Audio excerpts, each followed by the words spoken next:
نن محترمو د شعبان اخري جمعه ده او څوک هم چې د شعبان په اخري جمعه باندې د وظیفه وکړي انشاءالله العزیز الله پاک به د انسان تمام حاجات پوره کړي. الله پاک به د انسان تمام مشکلات دا به ختم کړي. محترمو څومره چې د انسان حاجتونه دي څومره چې مشکلات دي د کم یو حاجت دپاره دا وظیفه کول غواړي د کم مشکل د حل کېدو دپاره وظیفه کول غواړي انشاءالله العزیز الله پاک به ستاسو حاجت پوره کوي مشکل به ختموي.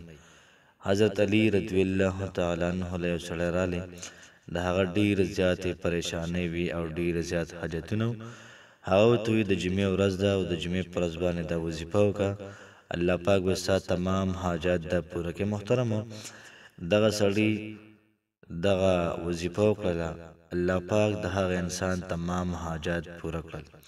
کو چېرته تاسو هم داسې یې چې حاجتمند یې دغه رنګې مشکلاتو راګیر کړي یې دا وظیفه ستاسو لپاره ده لازمن یې وکړئ. بسم الله الرحمن الرحیم. شروع کوم د ډېر زیات بخښونکي او د ډېر زیات مهربانه رب په نوم باندې. السلام علیکم ورحمت الله وبرکاته. امید در کوم چې تاسو ټول په ټیک ټاک الله پاک هم خوشاله آباد ساته. الله پاک دې زمونږ او ستاسو حفاظت وکړي. الله پاک دې زمونږ او ستاسو تمام حاجات پوره کړي. الله پاک دې زمونږ او ستاسو تمام مشکلات د ختم کړي. څومره بیماران دي الله پاک دې تمام بیمارانو ته صحت کامله عاجله مستمره ورکړي. نه چې محترمو زمونږ کومه وظیفه ده د جمعې د ورځې حوالې سره ده او کم سړی هم د جمعې په ورځ باندې دا وظیفه کوي الله پاک به د انسان تمام حاجتونه پوره کوي. الله پاک به د انسان تمام مشکلات دا به ختموي. یاد ساتئ محترمو چې نن زموږ کوم وظیفه ده دا د صحابه کرامو د عمل نم ثابته ده. حضرت علی رضی الله تعالی عنه له یو سړی رالی او دا سړی ډېر زیات پریشان حال او ویښتان هم ګډوډ و دغه رنګې خپلو مسلو دا راپاره کړی. علی رضی الله تعالی عنه ورته وویل چې ولې ګډوډ یې؟ دی ورته وویل چې زما دومره مشکلات دي دومره حاجتونه دي پوره فریاد یې ورته وکړ. نو بیا ورته علي صاحب وویل چې نن د څه ورځ ده؟ ده ورته وویل نن د جمعې مبارکه ورځ ده. هغه ورته وویل د جمعې په ورځ باندې دا وظیفه وکړه مطلب سورت رحمان ته ووایه. ترتیب زه تاسو ته مخکې ښایم. نو سورت رحمان تلاوت دغه سړي شروع کړو. الله پاک دغه سړي تمام حاجتونه پوره کړل او دغه سړي تمام مشکلات د ختم کړل.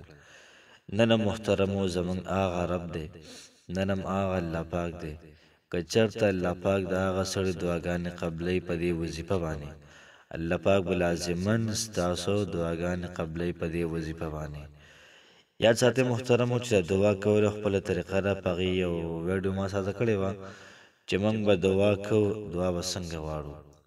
دغه رنګه دعا نه مخکې وروسته کوم الفاظ به وایو چې زموږ دعا دا لازمن دا قبوله شي. نو دعا کې محترمو ډېر زیات چل دی په وختو کې ډېر زیات چل دی. نو هغه رب اوس هم دی چې کله موږ دا وظیفه وکړو د زړه په سترګو باندې په اخلاص باندې وظیفه وکړو او سم د الله پاک نه غواړو انشاءالله العزیز الله پاک موږ له هر څه راکوي. محترمو ترتیب او طریقه کار د وظیفې داسې دی چې تاسو به 14 پیرې درود شریف ووایئ. چې کله تاسو فارغه شوئ او 14 پیرې درود شریف د وویلې خو بهتره خبرداره چې کوم درود د منظره درود ابراهیمي د ووایئ او بیا به هغې نه بعد تاسو یو پیره سورت رحمان ووایئ. سورت رحمان ته د قرآن مجید ناوې متویله کېږي دلهن ځکه دا ډېر زیات بهترین او ډېر زیات اعلی صورت دی. نو تاسو یو پیره سورت رحمان د ویلې بیا به د هغې نه بعد 14 پیرې درود ابراهیمي د ووایئ.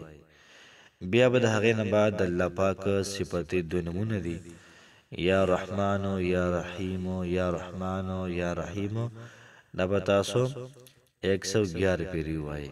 100 او 11 پیرې به تاسو دا وظیفه وکړئ او بیا محترم د هغې نه بعد دعا وکړئ. یاد ساتئ چې بعض هلکه صرف دغه هدف پوره کوي چې هلکه دا به زه 111 پیرې ویم او یو ګړس دی وباسي یا سورت رحمان به زه یو پیره ویم او زر زر ایستی وي نه پکې نمدونه حال وساتي نو پکې دغه نو هر ساتي بس چې سی ویلې او سره خوري نه وروتل او بیا وروسته هغه چې وظیفه کارونه کو نو څنګه به وظیفه کار وکړه تا څنګه وظیفه وکړه نو سورة رحمان محبت سور باندې وای درود شریف محبت سور باندې وای دغه رنګ یا رحمان او یا رحیم یو سل او اول سپیری به دا وای 111 پیری او د هغې نه بعد به لاسونه بره کې دعا لپاره داسې دعا به وکړي چې دا سړی مطمئنه شي چې او زما په دعا کې جان شته دی زما په دعا کې قوت شته دی یو قسم لا مهنتیس پکې دی چې دا راښکل کوي